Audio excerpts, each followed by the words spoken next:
नाउज़ुबिल्लाहिमिनश्शैतानिर्रजीम बिस्मिल्लाहिर्रहमानिर्रहीम। Dear students, अस्सलामु अलैकुम वरहमतुल्लाहि वबरकातुहू। उम्मीद है कि आप सब बखैर आफियत से होंगे। आज जो हम डिस्कस करने जा रहे हैं that is non cooperation movement ही उसका एक और हिस्सा था, that is non cooperation movement of plantation workers. जैसा कि आप जानते हैं कि जो हमारे जो पिछले जो हमने लेक्चर डिस्कस किए थे उसमें हमने जो नॉन कोऑपरेशन मूवमेंट जो टाउन्स में हुई थी उन्होंने कैसे रिएक्ट किया था इस पे, और रिपेलन ऑफ कंट्री साइड जो मैंने आपको बताया था उसमें आपको मैंने दो ग्रुप्स बताए थे, पीजेंट्स एंड ट्राइबल्स, उन्होंने कैसे रिएक्ट किया।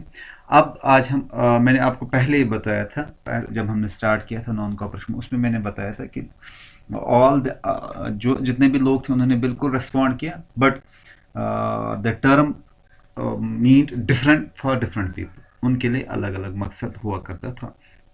जैसा कि हमने टाउन्स में देखा कि उन्होंने डायरेक्टली अटैक किया ब्रिटिशर्स पे, लेकिन अगर हम कंट्री साइड की बात करें जो पीजेंट्स थे वो क्या चाहते थे, पीजेंट्स ने किन के खिलाफ आवाज़ उठाई, तालुकादार्स एंड लैंडलॉर्ड्स के खिलाफ अंडर द सुपरविजन ऑफ या जो उनके लीडर थे बाबा रामचंद्र, उसके कहने पे उसको जो उन्होंने वो जो उनसे बेगार लिया जाता था या उनसे वो जो रेवेन्यू जिसको हम टैक्स कहते हैं वो उनसे लिया जाता था, उसके खिलाफ उन्होंने आवाज़ उठाई।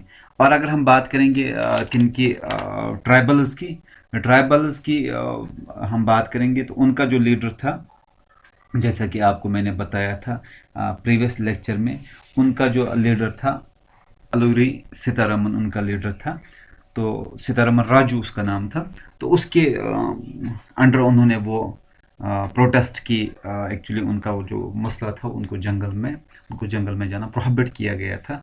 अब उनकी जो लाइवलीहुड्स उससे डिस्टर्ब हो गई थी और उसके साथ साथ उनका जो ट्रेडिशनल सिस्टम था वो भी डिस्टर्ब हो गया था। तो अब हम देखेंगे उसके बाद आपको पता है कि उन्होंने फिर प्रोटेस्ट की, उन्होंने नॉन वायलेंट मूवमेंट शुरू की। अब हम डिस्कस करेंगे आज के जो प्लांटेशन वर्कर्स थे इनका क्या कहना था, ये क्या चाहते थे, इनके लिए स्वराज का मतलब क्या था, आज हम ये डिस्कस करेंगे। बड़ा छोटा टॉपिक है लेकिन थोड़ा सा हमें इसमें याद रखना है क्योंकि ये क्वेश्चन आ भी सकता है एग्जाम में कि स्वराज जो नॉन कॉपरेशन उसमें अलग अलग लोगों ने कैसे हिस्सा लिया, तो आज हम वो डिस्कस करेंगे। जो plantation workers too had their own understanding of Mahatma Gandhi and nation of swaraj, उनका अलग, क्योंकि जो जैसा कि अब नेशनलिज्म जो नेशन स्टार्ट का कॉन्सेप्ट अभी पूरी तरह से डेवलप नहीं हुआ था। अभी छोटे छोटे एरियाज में जो लोग रहते थे वो अपने अपने तरफ अपने अंदाज से आज़ादी मांग रहे थे। वो चाहते थे अगर ब्रिटिशर्स यहाँ पे रहे भी लेकिन जो उनसे जुल्म हो रहा है वो ना उन पे हो जाए, बाकी उन्हें कोई प्रॉब्लम नहीं थी। अब वही हम ये जो उन्होंने क्या समझा, गांधी जी का कंसेप्ट उनको अलग था और स्वराज का ही कंसेप्ट उनको अपने हिसाब से उन्होंने लिया था। अगर हम प्लांटेशन वर्कर्स के उनके फ्रीडम की बात करें, for plantation workers freedom mean the light to move freely in and out of the confined space in we they were enclosed. उनको एक एरिया में बंद उनको जब लिया जाता था, आप समझिए that was a begar forced labour थे वो प्लांटेशन वर्कर्स, उनको लिया जाता था काम करने के लिए कहीं जगह पे जहाँ पे ये प्लांटेशन क्रॉप्स होते थे, तो उनको वहाँ पे लिया जाता था और वहाँ पे ले जाके उनको बिल्कुल बिल्कुल बाहर जाने के लिए उनको इजाज़त नहीं दी जाती थी। देवर कन्फाइंड इन स्पेस, उनके लिए बिल्कुल अंदर जाना बाहर जाना नहीं पॉसिबल नहीं था। फ्रीली वो नहीं जा सकते अनलेस एंड अनटिल उनको वहाँ से परमिशन न मिलती। तो उनको क्या था, and it mean to returning to a link within the village from which they had come. तो इसके बाद से क्या हुआ, उनको अपने घरों में जाने नहीं दिया जाता था। क्यों नहीं जाने दिया जाता था, उसके लिए एक वजह थी। Under the inland immigration act 1858 plantation workers were not permitted to leave the gardens without permission. एक एक्ट बना था इनलैंड इमिग्रेशन एक्ट 1859 में किन्होंने बनाया? वो ब्रिटिशर्स ने बनाया था अपने हिसाब से। चाहे लोगों पे उसका असर क्या हो, that doesn't mean for them, उससे उनको कोई प्रॉब्लम नहीं होती थी। वो अपने ऐशो आराम के लिए क्या करते थे, उन्होंने एक एक्ट बनाया था। उसमें क्या था कि जो प्लांटेशन वर्कर्स, उनको इजाज़त बिल्कुल भी नहीं थी, वो जो गार्डन्स थे वहाँ पे जो काम करते थे, उनको इजाज़त के बगैर वहाँ से वो बिल्कुल भी नहीं निकल सकते थे। आप समझे कि उनको एक केज में बंद करके रखा था, उनसे दिन भर काम करवाया जाता था, लेकिन उनसे बिल्कुल उनको कोई भी यहाँ से पैसा उस हिसाब से नहीं दिया जाता था जो वो डिजर्व करते थे। और बड़ी प्रॉब्लम ये थी, उनको फ्रीडम नहीं था कि वो कहीं जा नहीं सकते थे। इसकी वजह से बहुत सारी प्रॉब्लम्स उनको प्रॉब्लम फेस करनी पड़ती थी। और होता क्या था, रियल मतलब कभी कभार अगर उनको परमिशन दे भी जाता था, मतलब वो कभी कभार, ऐसे कभी भी नहीं, मोस्टली उनको नहीं दिया जाता था। अब उनके लिए क्या था, उन वर्कर्स के लिए क्या था, when they heard of non cooperation movement, thousands of workers डिफाइड the authorities left to the plantation and headed to the home। तो उनको जो ही उन्होंने नॉन कॉपरेशन मूवमेंट का सुना, तो उन्होंने क्या किया, उनके लिए वही आज़ादी थी। उन्होंने ये जो बैरिकेड्स, वो जो वहाँ पे उनकी बंदिशें थी, उसको तोड़ के उस फील्ड को छोड़ के कहाँ की तरफ चले गए, घर की तरफ चले गए। वो कहाँ जाना चाहते थे, वो घर जाना चाहते, वो they believed that Gandhi ji was there, was coming and everyone would be given land in their own village. उनको लगा था कि गांधी जी अब हमारे पास आएगा, वो उनको ज़मीन देगा अपने गांव में, वो वहाँ पे ही रहेंगे, अब उनको कुछ भी नहीं चाहिए।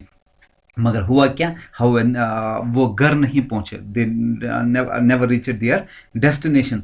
तो वो रास्ते में फंस गए। कोई कुछ लोग वहाँ रेलवे ट्रैक्स पे फंस गए। तो कुछ लोगों को मतलब मोस्टली जो लोग थे उनको पुलिस ने पकड़ लिया। एंड पुलिस कौन थी, ब्रिटिशर्स पुलिस। मोस्टली मैंने आपको पिछली बार भी कहा था कि जब गांधी जी ने वो कहा था कि ब्रिटिशर्स यहाँ पे कभी कामयाब नहीं हो जाते अगर वहाँ यहाँ के लोगों ने उनका साथ नहीं दिया।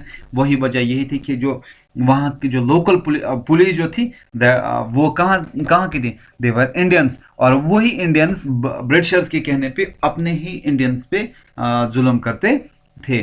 तो उससे क्या हुआ, उन्होंने पुलिस ने उनको पकड़ा एंड ब्रूटली बीटन अप, और उनको बहुत बेरहमी से बेदर्दी से उनको पीटा गया।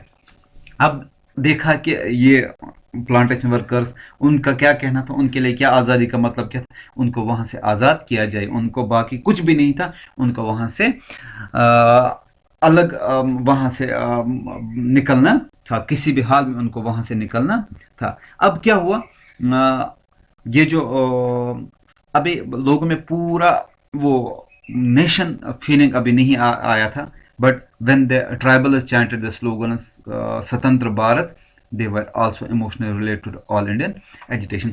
और जब ये ट्राइबल्स ने ये स्लोगन्स दिए थे स्वतंत्र भारत, तो उससे क्या हुआ, थोड़ा सा इमोशनली इंडिया में ये बात फैल गई। तो लोगों में क्या हुआ, तो नेशनल फीलिंग्स थोड़ी सी उनमें जाग गई। उसकी वजह से क्या हुआ कि अब वहाँ पे थोड़ा सा कुछ एरियाज में लोग एकजुट होने लगे। अब बात ये हुई, अगर आप अपनी बुक देखोगे कि उसमें एक वहाँ पे आप इसी पेज 37 पे ये जो आप हम पढ़ रहे हैं, तो अगर उसमें देखो एक पिक्चर बनी हुई है और पिक्चर के नीचे लिखा है चोरी चोरा 1922 में ये इंसिडेंट क्या हुआ था। चोरी चोरा एक जगह है कहाँ पे, गोरखपुर में। गोरखपुर कहाँ पे है, यूपी में। और यूपी को एट द ब्रिटिश रूल उसको क्या कहते थे, उसको अवध कहते थे। तो वहां पे क्या हो रहा था, पीसफुल डेमोन्स्ट्रेशन हो रही थी बाजार में। कौन कर रहे थे, लोग कर रहे थे, गोरखपुर के लोग कर रहे थे। लेकिन वहां पे क्या हुआ, वो जो प्रोटेस्ट वो वायलेंट हो गई। क्यों वायलेंट हो गई, क्योंकि पुलिस ने उन पे वहां पे लाठीचार्ज शुरू किया। तो इसकी वजह से वहां पे हालात ज़्यादातर ख़राब हो गए, प्रोटेस्ट वायलेंट हो गए। वो पीसफुल पहले थी, अब वो वायलेंट हो गई। उससे क्या हुआ, वहाँ पे बहुत सारे अब दुकानें जल गई, उन्होंने बहुत सारे हालात वहाँ पे ख़राब हो गए। जो ही महात्मा गांधी ने ये सुना, उसने क्या किया, उसने ये जो नॉन कॉपरेशन मूवमेंट थी, इसने थोड़ी देर के लिए हाल्ट पे रखी, उसने रोकी। उसने बोला कि अभी लोगों में ये तासुर पैदा नहीं हुआ कि हमें कैसे नॉन कॉपरेशन मूवमेंट चलानी है, क्योंकि वायलेंट प्रोटेस्ट हो रही है। इससे पहले भी आपने देखा कि जो रिबेलेंस, जो कंट्री साइड के लोग थे, sorry this people of peasants, उन्होंने क्या किया, उन्होंने भी अटैक शुरू कर दिए थे तालुकादार्स पे। और ये जो ट्राइबल्स, उन्होंने भी क्या किया, इन्होंने पुलिस स्टेशन पे हमला बोल दिया। तो अब इसमें भी जब चोरी चोरी का वाक़ा सामने आ गया, तो गांधी जी ने क्या किया, फाइनल उसने क्या किया, उसने 1922 में इस नॉन कॉपरेशन मूवमेंट को कुछ देर के लिए हाल्ट पे रखा, क्योंकि ये आगे भी इनको चलाना था, क्योंकि देश को आज़ाद करवाना था। तो आई होप कि आपको ये कॉन्सेप्ट क्लियर हुआ होगा कि प्लांटेशन वर्कर्स के लिए क्या मायने रखता था। अब जो हमारा नेक्स्ट टॉपिक होगा, अब हम वो सिविल डिसोबीडियंस पढ़ेंगे कि कैसे सिविल, जो जिसको हम कहते हैं कि सिविल नाफरमानी, उसमें क्या क्या हुआ, साल्ट मार था, अ, वो अब इस नेक्स्ट टॉपिक हम देखेंगे, वो हम डिस्कस करेंगे। तब तक के लिए आप मुझे इजाज़त दीजिए। अल्लाह आपको खुश रखें।